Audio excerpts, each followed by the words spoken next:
Welcome into episode number 6 of Protecting and Preserving Wealth. I am John Jagay, joined as always by Bruce Hosler of Hosler Wealth Management. Bruce, good to be with you as always.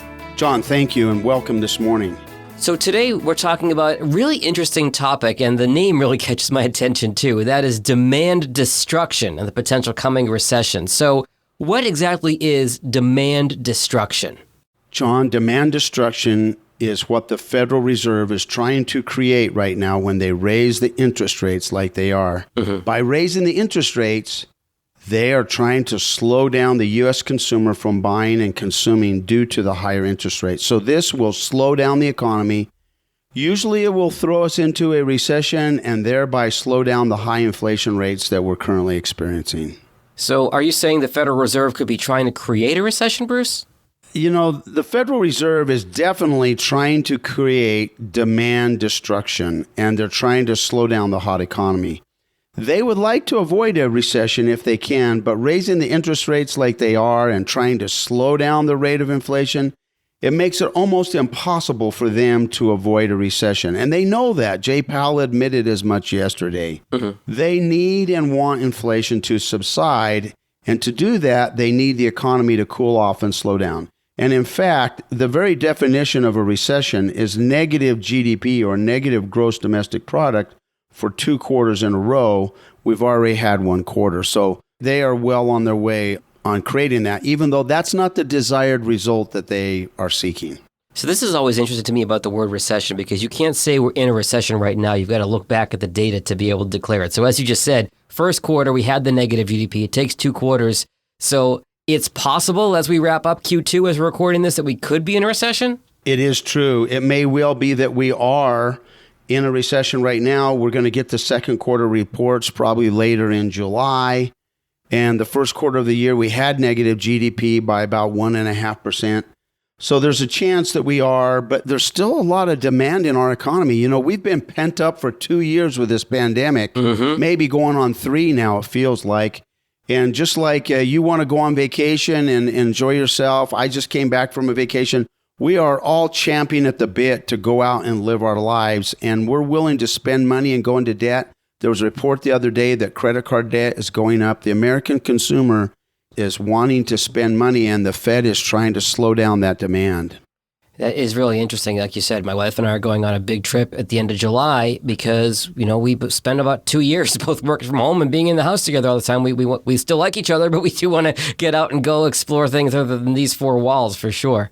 Absolutely. If we are in a recession, Bruce, what does that mean, bottom line, for stock and bond markets? A recession means that the growth of the economy is slowing. That means less potential growth for the businesses. And generally, we will begin to see things like layoffs. And we've seen some of those already. So with the shortages in workers that we have right now, businesses have to slow down a lot more than they are. They have to be concerned that they may not have enough workers. And then they become concerned about not having enough business to support the workers they have. And when they become worried, they begin laying people off if they're not keeping them busy or keeping them fully employed. I see. Certainly right now, there are help wanted signs everywhere, and employers can't find people. They can't find qualified people. Right. But the recession, as it develops, this situation can change dramatically. And if companies begin pulling back, we've seen like Tesla and other companies announcing layoffs of some of their management staff. This will begin producing less. Companies will start selling less. They will grow more slowly. And it only stands to reason that we'll likely see the stock market slow in their growth and sometimes even fall backwards. And that's why a recession has such a stigma associated with it. I'm glad you said that last part, Bruce, because I feel like recession is like the dreaded R word and almost like a 4-letter word when it comes to talking about the economy. And it does have a stigma with it, but it's not the total gloom and doom that everybody pretends it to be sometimes, right? Absolutely. It depends about how deep it is, how long it is, but it kind of resets the price perhaps in the stock market, it resets the bottom of employment, it resets the opportunities for companies to grow from that point. So sometimes it can be cleansing to the economy that's overheated and needs to have a reset. Okay, so we talked about stocks a moment ago. What about bond markets in a recession?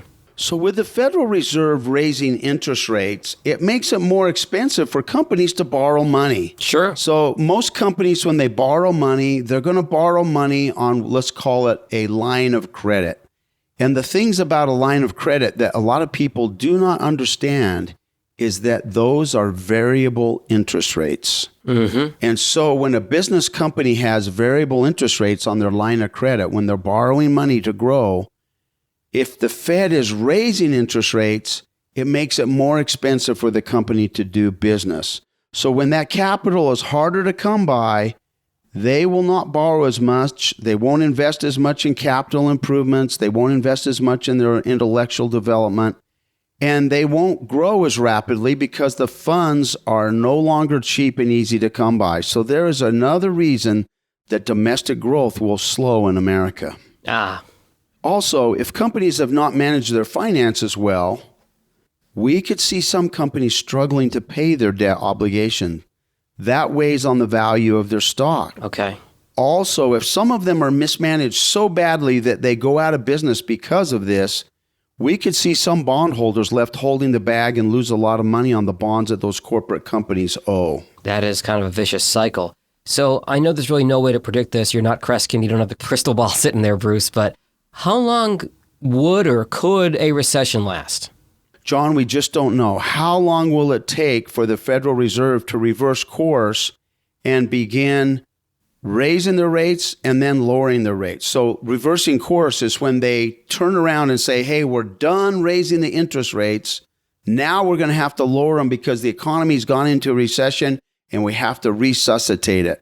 We don't know how long it's going to take them to react. And that's the reason that I think and state in the title, The Coming Recession, because we believe they're not going to be able to dodge a recession. Mm-hmm. So they are playing this impossible game that they're trying to play it exactly right on how long and how far they raise the interest rates. And certainly they're behind the eight ball right now on getting this inflation under control. But how fast and how long they'll raise the rates, we don't know. They're reacting and they're adjusting. And historically, they've never been able to avoid a recession. So when they try to stamp out inflation by raising interest rates, it's like swatting a fly with a sledgehammer. It has devastating effect on the whole economy. But look at the things that we have inflation on: food and energy. And neither one of those are really directly affected by the rising of the interest rates. They have to pour cold water on the whole economy to be able to slow it down. Really a tough position to be in. I would not want to be Jay Powell. He's in a really tough spot for sure. Yes, for certain. So we've talked about effects and what the recession could look like kind of from a macro perspective, Bruce. Let's get down to the brass tacks for our listeners. We're recording this on June 23rd. So what should people do at this point? John, now is the time for people to work on their portfolio allocation, and they need to use investment tools that can give them protection on the downside while still allowing them to participate in the recovery when it does come. Now, at Hosler Wealth Management, we're expecting a potential Santa Claus rally in the end of the year. I like the sound of that. Can you explain what a Santa Claus rally is? Because it sounds really good. A Santa Claus rally is just like Christmas, baby. We love to open presents at Christmas, and a Santa Claus rally will usually take place at the end of the year. And you know, those stock traders on New York are really good at making sure they hit their year-end bonuses. And so a lot of times the market will trade up in November and December. And this year, with it being an election year, much of the polls on that are casting that we could see a change in Washington. And one of the good things that's good for the economy is when there's an impasse in Washington. So if Biden continues to hold the White House, maybe the Republicans take over one of the houses, either the Senate or the House, then what can happen is not a lot. Nothing will get through, nothing will get passed.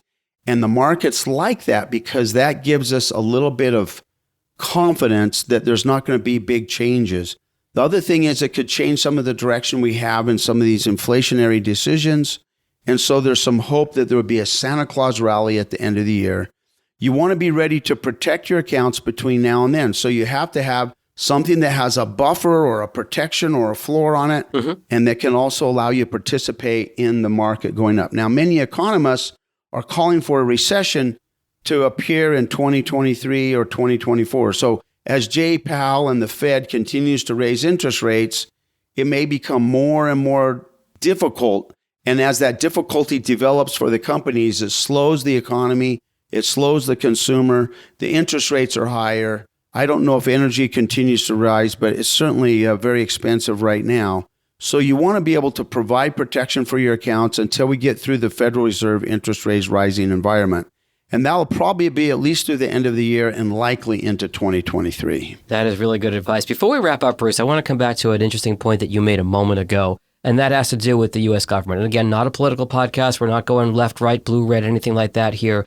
But from what I understand, with the stock market not liking uncertainty, if you have one party in control of the White House and both houses of Congress, it's a lot easier to go further to the left or further to the right because they're not acting as a check on each other. But if you have Congress split or the one party in the White House and the other party controlling both houses of Congress, because, as you said, there's a bit of an impasse, that keeps things almost within a certain range in terms of the economy. You can't go too far one way or the other, and that provides some comfort, I think, for the market. Is that the way it typically works out? And more importantly than comfort, it's some certainty. So it's uncertainty that creates the scare, the fear. We're uncertain of what they may pass.